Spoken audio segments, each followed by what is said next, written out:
వైద్య శాఖ బదిలీల్లో మోసం, బదిలీ తప్పేందుకు ఆఫీస్ బేరర్ల అవతారం ఎత్తిన ఉద్యోగులు. ఒక్క సంఘం నుంచే ఆఫీస్ బేరర్లుగా 300 మందికి పత్రాలు. ఆ యూనియన్కు అసలు గుర్తింపే లేదంటున్న ఉద్యోగులు. అధికార పార్టీ అనుబంధ సంఘం ముసుగులో దందా. 2 కోట్ల మేర వసూళ్లు, నేటి నుంచి ఆ శాఖలో బదిలీలట. వైద్య ఆరోగ్య శాఖలో గురువారం బదిలీల ప్రక్రియ మొదలు కాబోతున్న నేపథ్యంలో కొందరు ఉద్యోగులు ఉన్న చోటనే కొనసాగేందుకు కొత్త మోసానికి తెరలేపారు. నేతలకు లక్షల్లో ముట్టజెప్పి ఆ సంఘాల్లో తాము ఆఫీస్ బేరర్లుగా పనిచేస్తున్నట్లు తప్పుడు పత్రాలు తెచ్చుకున్నట్లుగా ఆరోపణలు వినిపిస్తున్నాయట. అంటే ఇప్పుడు ఒక దగ్గర 4 ఇయర్సో 5 ఇయర్సో పనిచేసిన వాళ్ళని బదిలీ తప్పనిసరి అంటున్నారు. అయితే ఈ ఎవరైతే వీళ్ళు ఉంటారు కదా ఆఫీస్ బేరర్స్ కానీ యూనియన్స్ వాళ్ళు కానీ వాళ్ళకి కొంత ఏదో మినహాయింపు ఉంటుందట. సో ఆ రకమైన ఒక దొంగ పత్రాలు సృష్టించి దాదాపు ఒక్క సంఘం నుంచి ఆఫీస్ బేరర్లని 300 మందికి పత్రాలు ఇచ్చిరట. కానీ మిగతా వాళ్ళు ఏమంటున్నారు, అసలు ఆ యూనియన్కి అసలు గుర్తింపే లేదంటున్నారట. మరి ఏంది గోల్మాల్? ఈ మధ్యకాలంలో వైద్య శాఖ మీద ఆంధ్రజ్యోతులు ఎక్కువ కథనాలు వస్తున్నాయి, ఏదో జరిగిపోతున్నది అని. మరి ఇది దామోదర రాజనరసింహ గారు మిమ్మల్ని టార్గెట్ చేసే వ్యవహారం నడుస్తున్నదా? ఎందుకంటే ఎవడో ఏం టార్గెట్ చేయరు, లోపల ఉన్న వాళ్ళే చేస్తారు. మరి మిమ్మల్ని టార్గెట్ చేసే వ్యవహారమే నడుస్తున్నదా, లేకపోతే మీరేమైనా వైద్య శాఖ మీద పట్టును కోల్పోతున్నారా? ఏం జరుగుతున్నదో ఒకసారి చూసుకోండి మీరే. ఎక్కడుంది ఇదిగో. నిబంధనల ప్రకారం గుర్తింపు పొందిన సంఘాల్లో అధ్యక్షులు, ఉపాధ్యక్షులు, కార్యదర్శి, ట్రెజరర్లకు బదిలీల నుంచి మినహాయింపు ఉంటుంది.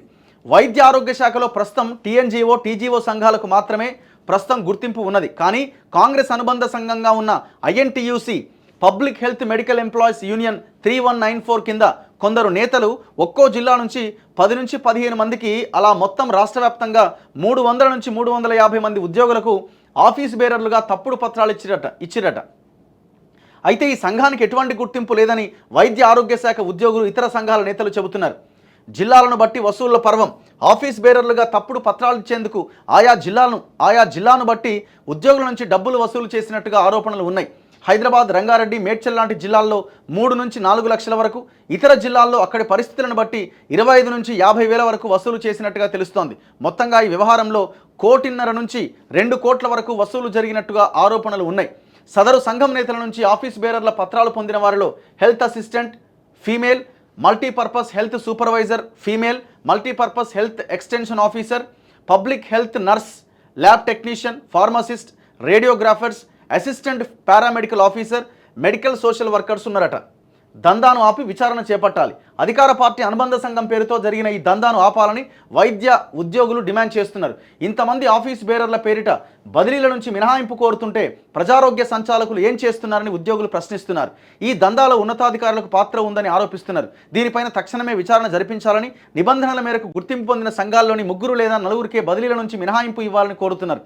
సాధారణ ఉద్యోగుల బదిలీ హక్కులను కాపాడాలని, తప్పుడు పత్రాలు ఇస్తున్న సంఘం పైన కఠిన చర్యలు తీసుకోవాలని సర్కారును తెలంగాణ వైద్య ప్రజారోగ్య ఉద్యోగుల సంఘం రాష్ట్ర అధ్యక్షుడు కర్నాటి సాయిరెడ్డి డిమాండ్ చేసిందట.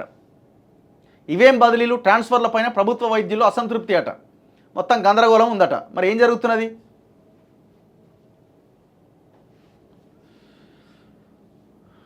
ఇప్పుడు ఈ పారదర్శకంగా ఈ ట్రాన్స్ఫర్స్ జరగడానికి అవకాశం లేదు. ఏడా పైసలే. ఇది ఏం ఆషామాషి కోట్ల రూపాయల వ్యవహారం. ఇది కోట్ల రూపాయలే చేతులు మారేది.